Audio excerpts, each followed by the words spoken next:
আমাদের কেকের ছোট্ট বিজনেসটা দিন দিন অনেক বড় হয়ে যাচ্ছে আলহামদুলিল্লাহ। আজকের ভিডিওতে শুধু বলবো কিভাবে আমাদের ওভেনটা নষ্ট হয়ে গেল এবং কি আরেকটা ওভেন কিভাবে কিনে আনলাম। অন্য একটা ভিডিওতে থাকবে যে আমাদের কেকের বিজনেসটা কিভাবে শুরু করেছি। গতকাল রাতে আমাদের 10 পাউন্ড কেকের অর্ডার আসছিল।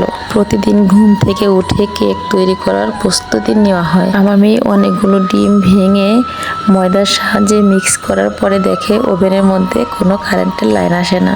অমনি দূরে এসে বলে, আম্মু আমার ওভেন নষ্ট হয়ে গেছে, আমি এখন কি করব? ভাত তরকারি হলে না হয় কারো বাড়ি থেকে ধার করে আনা যায়, ওভেন কি ধার করে আনা যাবে? মুন্সিগঞ্জে বড় একটা শোরুমে পাঠিয়ে দিলাম মেয়েকে।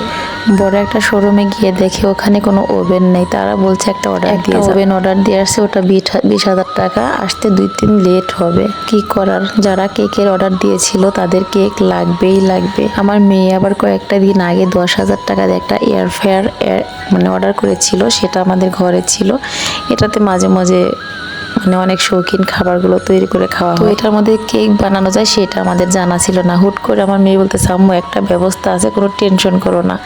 এয়ার ফ্রায়ারের মধ্যে কমপক্ষে 10 পাউন্ডের কেক আমরা তৈরি করার পরে আমাদের যে অর্ডার দেওয়া ছিল একটা ওভেন, সেই ওভেনটা চলে আসছে বাসায়। ওভেনটা দেখে খুশি হয়েছিলাম, আবার অনেক ভয় পাইতেছিলাম। ওভেনটা মনে হচ্ছে একটা মানুষ পুরাটাই ভাজা করতে পারবে, এত বড় একটা ওভেন। এখানে একসাথে 20 থেকে 25 পাউন্ড কেক একসাথে বেক করা যায়, দেখে অনেক ভালো লাগতেছিল।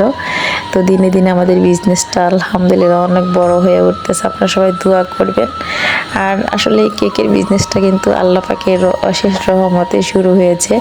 আমার মেয়ে কখনো কারো থেকে কেকের ব্যবসাটা শিখে নেয়, ওর নিজের মেধা দিয়ে, ও শিক্ষিত, ও নিজের মেধা দিয়ে আর কি এই কেকের বিজনেসটা শুরু করেছে। তো আলহামদুলিল্লাহ এখান থেকে কিন্তু আমার মেয়ের সংসারে অনেক সাশ্রয় হয়, অনেক টাকা ইনকাম হয়।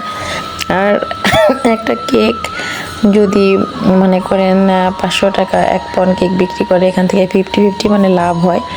তো ভালো, আলহামদুলিল্লাহ কেকের বিজনেসটা খুবই ভালো। আপনারা সবাই দোয়া করবেন, আপনাদের দোয়ার বরকত আর আল্লাহ পাকের অশেষ দয়া রহমত। আসলে ভয়েস করতে পারতেছিলাম না, আমার ঠান্ডা লেগেছে প্রচুর পরিমাণ। তো কথা বলতে গেলে কাশি চলে আসে। তো এটা বাসায় আনার পরে মাথা ঠান্ডা হয়ে গেছে, যে মনে হইতেছে না, যার যেটা লাগে ওটা তো অবশ্যই সাথে সাথে বাসায় আনতে হয়, তা না হলে কিন্তু টেনশন কিছুতেই কমে না।